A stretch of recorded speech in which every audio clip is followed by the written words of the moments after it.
Are you ready to take your first steps towards financial freedom by investing in property? Maybe you've started your portfolio but need some help continuing to grow. Lachlan Vidler and the team at Atlas Property Group are here to help. As experts in property investment, Lachlan and his team are ready to help you take advantage of some of the best investing conditions in almost 20 years. By completing the research, sourcing and negotiations, Lachlan goes the extra mile to find you a high-performing investment and set you on your path to financial freedom. Book in your free discovery call today at atlaspropertygroup.com.au. This is a Momentum Media production.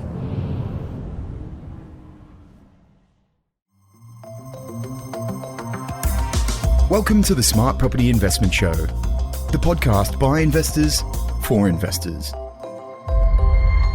Hello, everyone, and welcome to a brand new episode of the Smart Property Investment Show. Can you believe 2021 is pretty much over? We're looking now well ahead to 2022 and beyond. What's going on in the property investment space? There's so much to talk about.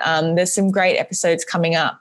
We'll be, checking in with some investors, talking with some experts, giving you all the information that you need to start 2022 on the right foot. I'm Grace Ormsby, and it is a pleasure today, before we get to that 2022 stuff, to be taking a look back at some of the highlights from 2021 with Thomas Gilmore, the Media and Marketing Manager for Smart Property Investment and Real Estate Business here at Momentum Media. Tom, welcome to the show. Thank you, Grace. I really appreciate it. It's good to finally be on another episode of SPI in a different format. It's quite good, kind of. I guess I'm a guest host on this one, aren't I? But it's a little different. I'm just thinking about it, and I don't actually think we've ever done an episode before, ever, together. Well, if this works out, then perhaps we'll do more of this. Regular programming. I feel sorry for the people tuning in. They've got to listen to my terrible voice, so... Yes, well, like or review us on whatever platform you're using to listen in. Let us know if you think us talking is a good idea or a terrible idea, and we promise to never do it again if you don't like it. But today, Tom, we are looking back at 2021, the year that was. We're actually taking a look at some of the most listened to podcasts on the Smart Property Investment Network. Over the 12-month period, we've had a look. We're basically looking at what the listener favourites were, the most listened to episodes. Some of them are from earlier in the year. Before we do get into all that, it's been a crazy year, hasn't it? It has. We've seen the entire nation just completely blow up. We've seen investors. We've seen investors, I suppose, starting out from very humble beginnings, first-time investors, to obviously quite the savvy investor doing quite well all the way across the nation. It's a great time to be investing in property. And I actually personally don't think it's going to be slowing down throughout the whole of 2022. I think we're going to see a little steady increase. I think we're going to do the same thing again. Which I think is a good thing. Absolutely. The way that things were going, the 20% increases, and we will get to that a little bit later in the episode, but that stability is actually a very good thing for investors at this point in time, because if it weren't to steady and it were to keep going up at that rate, things could go pear-shaped pretty quickly. Yeah, exactly right. And I think actually some of the episodes we're going to talk about today, particularly this investor one that we've got coming up, is really evident of how not only did someone get it right with their strategy and, having all the right factors in place, it's just amazing to see what people were actually able to achieve, be it obviously buying, right place, right time. It seemed that you could just basically pick anywhere on a map with your eyes closed, just point on a map of Australia and you could probably get it right. That's what it feels like. But I think it's evident in this episode, I think from a dud buy to a 12 property strong portfolio, how this investor did it is a really good indication of someone just nailing it in the property industry. Yeah, so in this episode, Chris Panic joined Maya, who was the editor of Smart Property Investment earlier this year, and they talked about how he's sort of gone from one property and now he's up at 12, which is an incredible achievement. There's a few highlights from this episode, but before we go any further, I want to actually play you a clip from it. And tell me, these properties that you've bought over sort of in New South Wales and Queensland, is that sight unseen, or did you actually sort of venture out to these places? No, all sight unseen. Oh, wow. Yeah, and that was another big thing which was daunting quite some time ago. It was actually probably more educational. I used to watch a lot of Margaret Lomas when she had the channel on Fox all those years ago. I used to religiously watch that and then start listening to this podcast, and kind of put me a bit more at ease about, there are people out there buying properties sight unseen or buying interstate, and there are good systems you can put in place to execute those sort of purchases. So the more we sort of looked into it, the more comfortable we felt, and Brisbane was the first place that we did that with. Brought 3 there over a couple of years. Didn't see any of them until we had a wedding there a couple of years ago, and we decided we'd stay in Brisbane for a few nights and hired a car and went for a drive and parked out the front of it for about 30 seconds, I think, and thought, that was like that's short. There wasn't much to see, and we drove off. So I was like, oh, that's our house. Let's go. Yeah, looks just like the photo.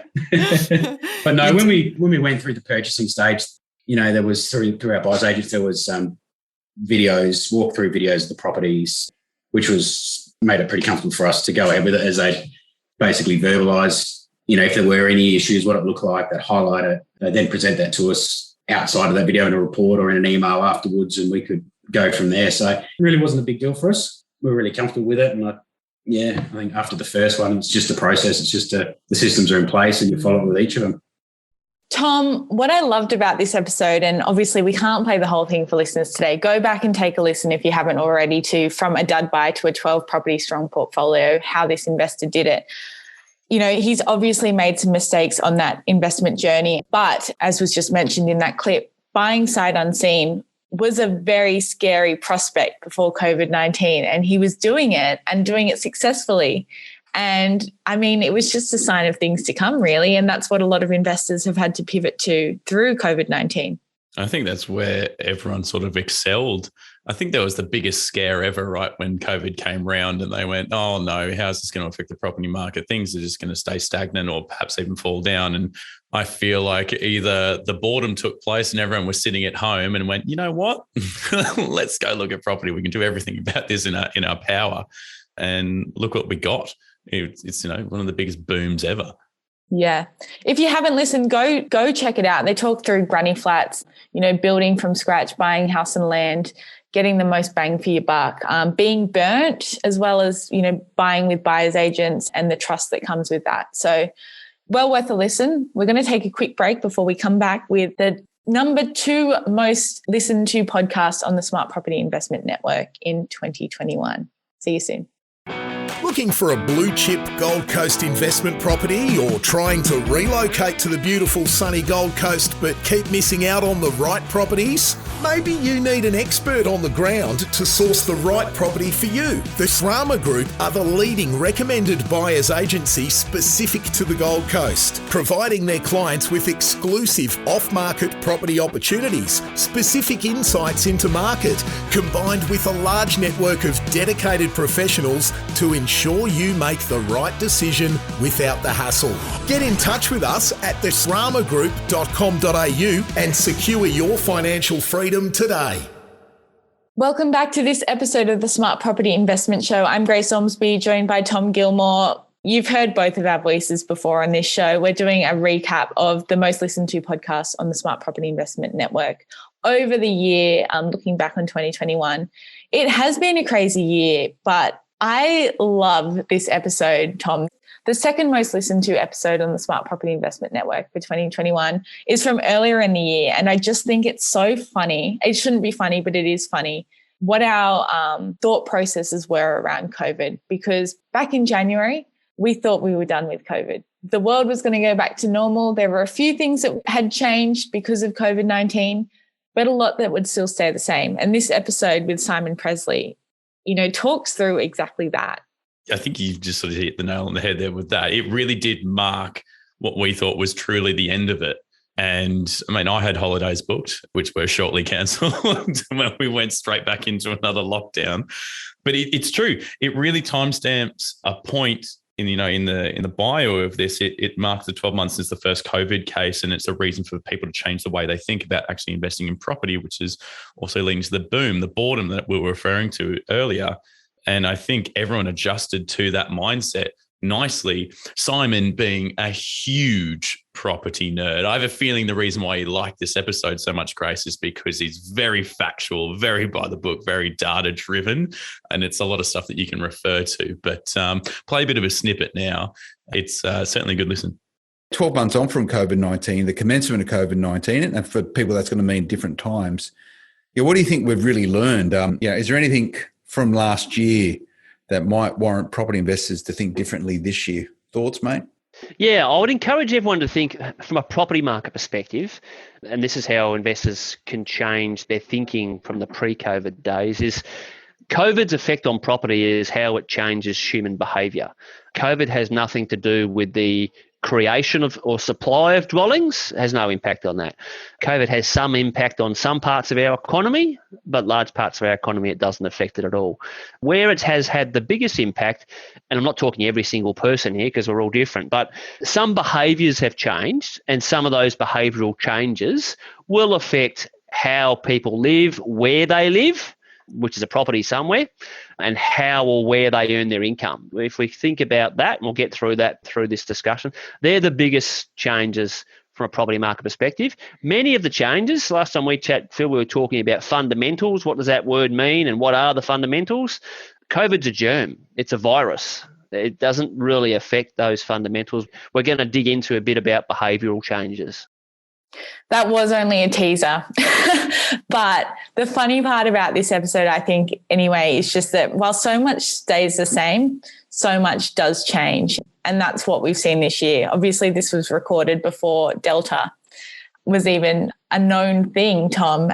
You know, Simon Presley has the fundamentals down pat. And you can tell, you know, the things he's talking about, that COVID-19 is a germ. And so it's not actually going to affect, you know, some of those fundamentals. But the lifestyle shift that we have seen, I think we saw a little bit of one after the first lockdowns in 2020, but 2021 has only cemented just how important lifestyle actually is to Australia. I would agree. I mean, it was coming to a certain point. I'll relate to my own personal, I suppose, journey here. I mean, I was going to move to Newcastle. I mean, I was pretty prepared to jump ship because there was not really much point in me being in Sydney. I can do my job quite well remotely, as I feel like the rest of the population did too. But it was also a very good sign of what people were doing, their movements, their environment, their behavioural changes, how they were going about investing. Again, it just comes back to the way you think, the way you interact with the world. It was a huge shift. I honestly think it's only going to continue to grow in that same mindset. It's only going to travel in that same direction. I don't think we're actually going to see a massive shift back to the way it was before. Why would you spend all that money and all that time and all that effort making the change in the first place when I think people have woken up on the other side now and realized, hang on a second, life is amazing this way. It's amazing that I've moved, regionally or into a different town or invested in a different area. It's really changed. It's really shaken everything up. Yeah. And I think this episode is just really good listening for investors who, we've all been through so many changes, but it's also just so reassuring to know that we're not the only ones that have felt that way about it. And it's kind of confirmation, even though Delta has been and gone and swept through the entire country, and there's been so many lockdowns and issues as a result of that. But everything that Simon Presley is saying in this episode still rings true, even though the situation is different. You know what? It'd be really good to listen to this episode bang on. So this came out 28th of January, 2021 is when that episode aired. Have a listen to it 28th of January, 2022, and let's see what we think. And if it still rings true, says a lot of power about the bloke. It does, doesn't it? Says a lot about the power about what we do here at Smart Property Investment. I feel like we've been banging on about this for years. Just so many predictions. It's a time capsule in a sense. It's both a time capsule, but also just those basics of property investment and what it takes to be successful. We're going to take another break there, but we'll be back soon with our most listened to episode of the entire 2021 in a second. The mark of financial success isn't about getting bigger, better, faster, or more. To Paul, success is freedom. Freedom to spend more time with his family, or giving back to his community, or just more time to go surfing. Paul Glossop, an award-winning property buyer and regular guest on the Smart Property Investment Podcast, has taken the lessons he's learned building a multi-million-dollar property portfolio and laid them out in his best-selling book, A Surfer's Guide to Property Investing. For a limited time, get your free copy of Paul's award-winning book and receive a roadmap for building both lifestyle and wealth through property investing. Grab your free copy today at purepropertyinvestment.com. Welcome back to this episode of the Smart Property Investment Show. Tom and myself are counting down the most listened to podcasts on the Smart Property Investment Network over the course of 2021. And as I mentioned before the break, Tom, it feels like a bit of a time capsule. Yeah, I couldn't agree more. But I think, looking back at all the past episodes, and I'll admit when we sat down to sort of pick which ones, it's not like we're picking them out of a hat. It was like, do we go by number of downloads? Do we go by number of, the type of guest? What part of Australia did they come from? A lot of what these guys are saying just completely rings true. They all have a similarity in terms of what they're talking about. And it's not just about being, a property data nerd themselves, but I think what a lot of this rings true is, again, what we faced this year and how much, it was, I just want to say it was all okay. Well, yeah. And I think as well, even though we have had Delta and we've had, extended lockdowns across the eastern seaboard, emerging issues now with various strains, which is another discussion entirely. And I'm sure, some of the other episodes on the Smart Property Investment Network, we are talking about this, but Delta probably pushed back some of the predictions that we had seen for 2021 to 2022. We did, expect to be going back to some kind of normality through this year, and maybe it didn't happen, but the market has still performed strongly regardless, and all those fundamentals are still in place, and that's what's going to get us through the next couple of years as well. So this next episode, Grace, I know you're a big fan of the gentleman that we're going to refer to here. The episode's called The Mathematics of Property Investing, How to Plan, Where to Search, and What's Coming. Now, the gentleman who we had on this episode was Dr. Andrew Wilson, a very well-known name within the property industry. Grace, why did you like this episode so much? So, obviously, for those that don't know, Dr. Andrew Wilson is a property economist. So he spends day in, day out, literally just working with numbers with no other agenda other than to unpack what is going on. So this was our most listened to episode on the Smart Property Investment Network over the course of 2021. It came out on 15th of February. Highly recommend listening if you haven't already, because Dr. Wilson was bang on. Like, he was even being conservative in his forecasts and predictions and, got it right. So we're going to play a short clip before we talk more about it. You're an investor, Andrew, and this is just general. You're in this market right now. You want to get involved. It's your first time in property investment right now. What would you be doing to be successful rather than fluking it? Yeah, well, I don't think, there's everything's rising. I think we'll get just about every market with a 10% increase in median house prices this year, Phil. I think that's the sort of energy we got. We shouldn't be too concerned about that because, as I said, we're really in catch-up mode anyway and getting back to where we should be. But I think yield is very important to look towards, Phil. I think yield is a good guiding point for investors looking for the higher yields. Now, of course, as you get into areas which have outer suburban and regional areas which have higher yields, some of that can be masking other factors such as low demand and rentals that are not increasing. Now, I think that your first point of call would be to seek out properties which have higher yields, and typically they are more affordable and have lower entry points. But I'd also look at the correlating factors, such as the number of vacant properties there in terms of rentals, the actual rental movements in recent periods, and also, of course, the vacancy rate, which puts those together. And I think you can create a simple model then in terms of opportunities, and then you just sift through and do some more on-the-ground homework in terms of local economic performance. So I think you can take a scientific approach to this, Phil, rather than just sort of throw a dart at the dartboard. And I think you start at yield and then at factors such as the number of vacant properties in that particular suburb, the rental levels when rentals have risen or fallen, and of course other factors such as days on market and the actual price itself of the property. But I think the first issue that investors have to get right is to get the finance right, and that's really been the struggle. So I think do your homework and hunt around for finance. And I think that investors, when we look at the market, there are a couple of weaker points in our market, despite we're sort of pretty gung-ho here. And there's no doubt that there's some weaker spots in investment markets in inner city and inner suburban Sydney and CBD Melbourne. Now, there's very high vacancy rates in those areas at the moment. And that, of course, is a factor that's been driven by the issues with coronavirus shutdowns. We've had closed borders, both international and, of course, state borders. That's restricted business travel, tourist travel, student demand for rental properties from internationals isn't there. We've had a second highest year for first home buyers on record last year, so they're not renting, they're buying. So it's really been a drop in demand in these areas, which particularly are geared towards, and a lot of Airbnb landlords, Phil, have found it difficult, obviously, to find those short-term tenants, and they've moved into the permanent market.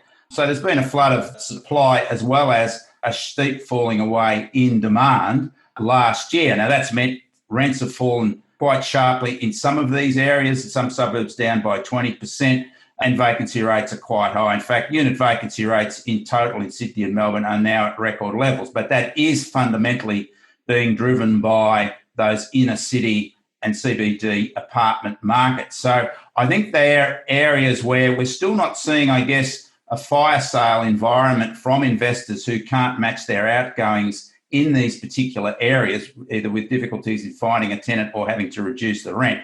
We haven't seen that occur yet, and there's still quite reasonable buying activity going on in those inner suburban unit markets in Melbourne and Sydney. Now, it's coming from owner-occupiers, downsizers, first-home buyers, empty nesters that are still pretty happy to secure a property in the CBD or adjacent suburbs. But I think that the test will be for those markets for this year will be when the mortgage holidays start to ease from the banks that a lot of investors have taken advantage of.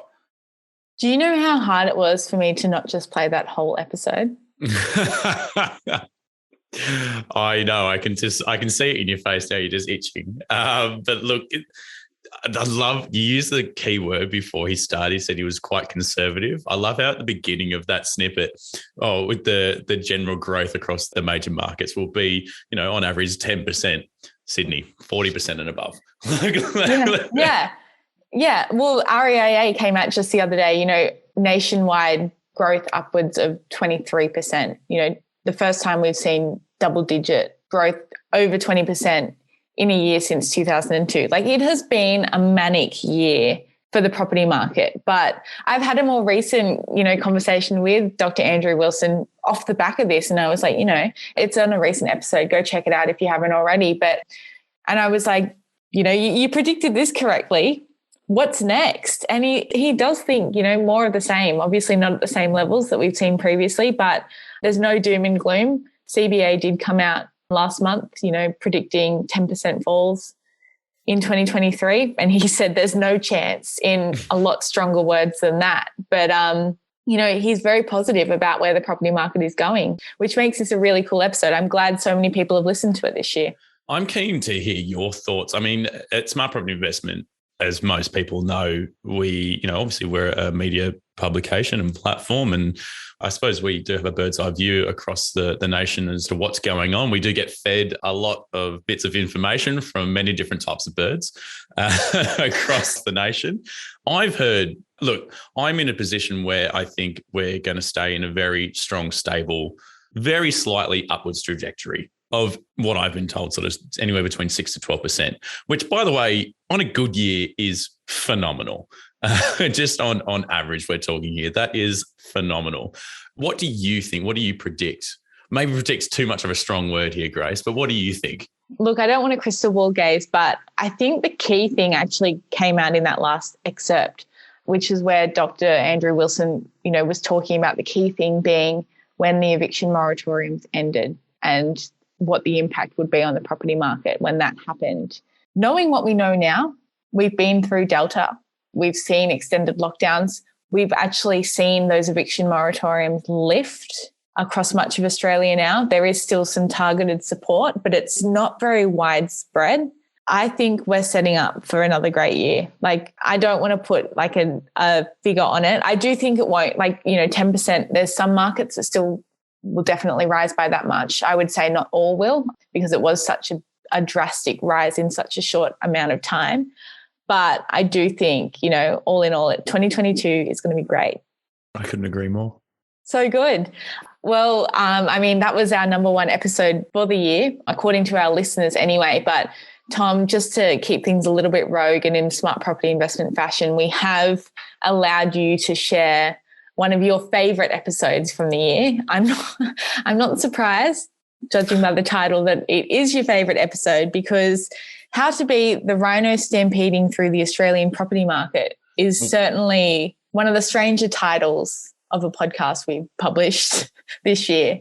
Certainly. Look, I think we've said it so many times already in this episode. It was a great year in property, right? I feel like it was really hard for you to get it wrong, pinpointing somewhere on the map, whether you're a quite conservative investor, whether you're an aggressive investor, much like the rhino stampeding through the market. The gentleman we are referring to is a gentleman by the name of Sam Gordon.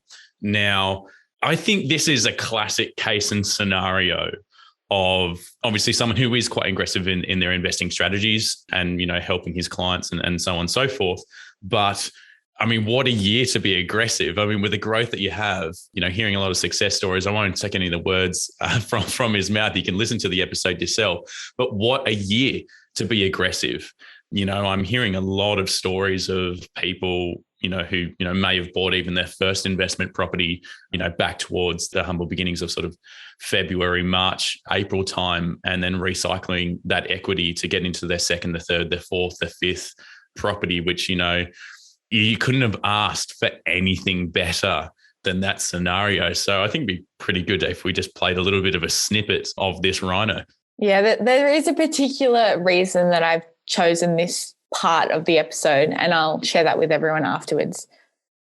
One thing that I really learnt early, and I'm thankful I did it, was I stick to core areas. Yeah. So I stick to they're probably spread between 5 or 6 areas, which means you're not going to tell me about. No, I've already told you some of them before, mate. So what I do is I try and keep the spread quite close, which means I only need 5 or 6 property managers. Yeah, and if you have 5 or 6 property managers, they know what to call you about, what not to call you about. I get that question all the time. People are like, man, don't you get calls like nonstop? I'm like, no, I might get like 1 call a week, 1-2 calls a week max. Yeah. And half the time it's just a release, just kind of checking on this or that. And it's not as big a headache as you think. And it's, having really good property managers is the key to having a good portfolio that doesn't give you headaches. Because you have a good property manager, for one, they're going to put the right people in. Yeah. They're not just going to try and throw someone in there because that's going to cause more headaches. And they're going to know what is and isn't something to bring to your attention. And it's worked out well. Tell me about your sort of mortgage setup. How, you sort of with a handful of lenders, or how do you structure it? Yeah, a handful of lenders. Like at the very start, I think I did my first 7 or 8 or something with CBA. And then when I maxed out with them, it was kind of 3 or 4 here and there with everyone else. So, yeah, man, I'm very open book when it comes to like when I change around lenders. I'm definitely not tied to anyone. Yeah. But I'm always only buying with 80% lenders these days. So when I first started out, I was all 90s. I think until I got to about number 7, and I had enough equity in the portfolio. I was able to just refi, heap out, and I was just buying everything at 80 after that. And then you buy well, you can rip it back out and keep building it like that. Interest only or P&I? It's a mix. Yeah. So my really strong cash flow deals, I keep them on P&I because there's so much surplus cash flow anyway. It doesn't hurt it that much to have them on P&I. And over time, like they're the properties I want to hold forever. So I keep those ones on P&I. All my like bread and butter sort of style deals that are purely in the portfolio, I've bought them really well. They're in the portfolio to have a very good, strong growth cycle. And when they have their good, strong growth cycle, I'll probably look to try and sell them at the peak and then use that profits to pay down debt. Yeah. And I keep them on interest only because I have no real reason to reduce debt on them at this point. It's a bit of 20 questions there from Phil to Sam, but Tom, the reason I did choose that little part to share is because they're still the same fundamentals. You can be a rhino in the market and you're still doing the exact same things that, beginner property investors should be doing when they're looking at buying their first property investment. Yeah, I couldn't agree more. I think Christmas is the best time. And you can imagine everyone's just sort of sitting around, with the family talking about, maybe we should buy a property, this year. Again, whether it be your first, your third, your fifth, 10th, doesn't matter. These are the conversations that tend to happen. It's just the time of year to really get things right. And whether it be, I think, this episode in particular or any of the others that we've referred to in this segment, there's a wealth. How many SBI shows a year do we do, Grace? There's a wealth of information that you could get off every single one. But what I would implore everyone to do is not only go back and listen to these ones that we pointed out to you, but actually have a bit of a sit down and just sort of relate to yourself who is personal to you and what they're actually talking about in each of these SPI show segments or any of our shows, right? They all are very unique in their own way, whether it be, commercial property, research, and data and things like that. So I think there's an opportunity right now for everyone just to tune in and just go, hey, you know what? I can actually really get this right for 2022. And just like we feel at the moment, I'm not going to call that a huge prediction here, but we do really feel like 2022 is just going to be another continuous great year of investing in property. So if you get it right, I think you're in for a very good run. Yeah, that's a really good point. And I mean, as we said earlier, this episode has been comprised of the most listened to episodes on the Smart Property Investment Network over the year. And it's meant that they've resonated with audiences. They've seen what's, being talked about in these episodes and gone, yes, I'm going to tune into these ones. But there are so many episodes that have been listened to so many times. Like, we obviously had these as the top ones, and it was a very easy way to sort of be looking at, for us to be judging which episodes to be talking about today. But really, if we'd gone back to our own choices, we could have been here all day, couldn't we? Oh, absolutely. I mean, God, you and I can just sit around and have a few yarns and talk around all day, Grace. And if you want to do that, we'll grab a few rums and we can sit down and we can do so. Which is probably one of the reasons that we haven't actually done episodes before, because we would just talk all day. Yeah, and have a lot of rum. It's probably for the best. But I mean, if you do think that we should be doing more episodes like this, please let us know at editor@smartpropertyinvestment.com.au or on any of the platforms that you're using to listen in. Review us on there. We want to make sure that we're producing the content that is relevant to all of you, because there's no Smart Property Investment Network without the listeners. Couldn't agree more. In fact, I want to hear everything that the audience has got to say. Who do you want to hear more from? Is there anyone you want us to speak to in particular? I feel like next year is going to be a year of not just great investor stories, but I think our ability to go out and reach to, whether they be international guests or I'm trying to think of something completely far-fetched, like the Packham twins from the block or whatever. I think there's a story for everyone, and it's really good listening. But first and foremost, the investor stories. This show would be nothing without the audience, as you said, and we want to hear from you guys more. So if you want to jump onto the show, you want to head down to our offices and actually sit down and record with us and with Phil and actually share your portfolio journey, we'd love to hear it. Yeah, again, editor@smartpropertyinvestment.com.au. As always, make sure you're staying up to date with all the latest news on the Smart Property Investment website, as well as our Facebook, Twitter, and our LinkedIn. Tom, it's been so great to chat with you today. I'm sure as soon as we go off air, we'll be continuing this conversation anyway. But, Happy New Year. I can't wait to see what 2022 brings, and it's going to be a good one. Yeah. Merry Christmas. Happy New Year, G. So I look forward to it. To everyone listening along, we hope you've enjoyed the ride. We'll see you all next year for even more inspiring and informative stories. So until then, stay safe and well. Bye-bye. The information featured in this podcast is general in nature and does not take into consideration your financial situation or individual needs and should not be relied upon. Before making any investment, insurance, tax, property, or financial planning decision, you should consult a licensed professional who can advise whether your decision is appropriate for you. Guests appearing on this podcast may have a commercial relationship with the companies mentioned. Looking to secure finance to maximise your returns on your investment property? Finny can help. With access to over 70 lenders, Finny can find the right finance for your unique situation. So whether you're ready to refinance for a better rate, improve your cash flow, release equity to grow your portfolio, or are looking to find the right finance for your next purchase, we're here to help. Visit finny.com.au today to learn more.